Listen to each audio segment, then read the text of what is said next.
Hello friends, मैं हूं अलका यादव। जी हाँ, एक और शुक्रवार और एक और नई कहानी सिर्फ और सिर्फ आप सबके लिए। और आज की कहानी का नाम है घोड़ा या सेब। एक बार की बात है, एक बार एक राजा था और उस राजा के मन में एक ख्याल आया और वो सर्वे करना चाहता था कि उसके राज्य में लोगों की गृहस्थी में पति की चलती है या पत्नी की चलती है। उसके बाद अगले ही दिन राजा ने इनाम की घोषणा करवा दी कि मेरे राज्य में जिस भी व्यक्ति के घर में पति की चलती है वो घोड़ा लेकर जाएगा और जिसके घर में पत्नी की चलती है वो सेब लेकर जाएगा। उसके बाद प्रजा से लोग आने लगे और एक के बाद एक हर व्यक्ति सेब लेकर जाने लगा। सिर्फ इतना देखना था कि जो राजा था वो बहुत ही ज्यादा परेशान होने लगा। उनको चिंता होने लगी कि क्या मेरे राज्य में ऐसा कोई भी घर नहीं है जहां पर पति की चलती हो। राजा का इतना सोचना था कि वहां पर एक बड़ा ही हट्टा कट्टा एक जवान आया और उसने राजा से आते ही कहा, महाराज मेरे घर में मेरी चलती है तो आप मुझे घोड़ा दीजिए। सिर्फ इतना सुनना था। उसके बाद तुरंत ही महाराज ने उसको घोड़ा ले जाने को कहा और वो व्यक्ति घोड़ा लेकर चला गया। उसके बाद महाराज सोचने लगे कि चलो कोई तो है मेरे राज्य में जिसके घर में पति की चलती है।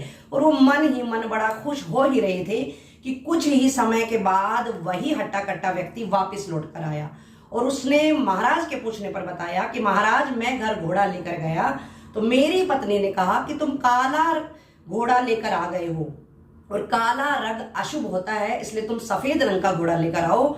और मैं तुरंत ही यहाँ पर आ गया हूँ, आप मुझे काले के बजाय सफेद रंग का घोड़ा दे दीजिए। सिर्फ इतना सुनना था कि महाराज ने कहा, तुमने मुझे झूठ बोला है, तुम्हारे घर में तुम्हारी नहीं तुम्हारी पत्नी की चलती है, अब घोड़ा तुम्हें नहीं मिलेगा, सेब लो और यहाँ से चले जाओ। उसके बाद वो व्यक्ति वहां से चला जाता है।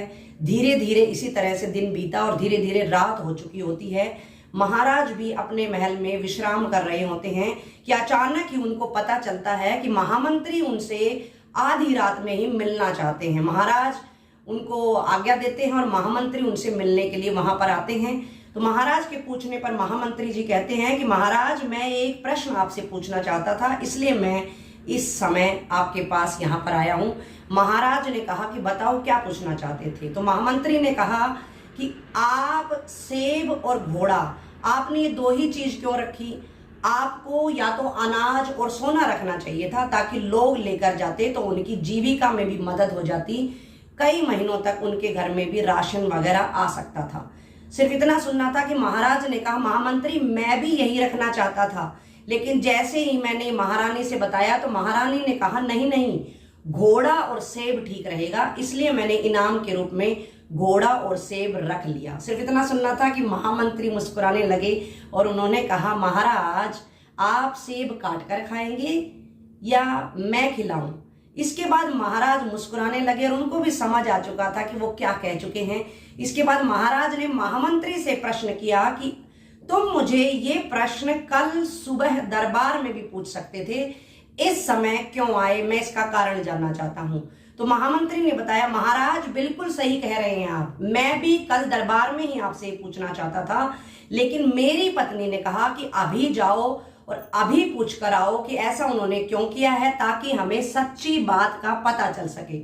सिर्फ इतना सुनना था कि महाराज जोर से हंसने लगे और उन्होंने महामंत्री से कहा कि महामंत्री सेब अभी खाओगे या तुम्हारे घर भिजवा दूं? सिर्फ इतना कहना था कि महामंत्री भी महाराज के साथ बहुत जोर जोर से हंसने लगे। तो देखा दोस्तों, इस कहानी से मैं आपको कोई शिक्षा नहीं देना चाहती हूं, बस एक कुछ खुशी के पल, प्यार के आपसी लम्हों के कुछ पल देना चाहती हूं।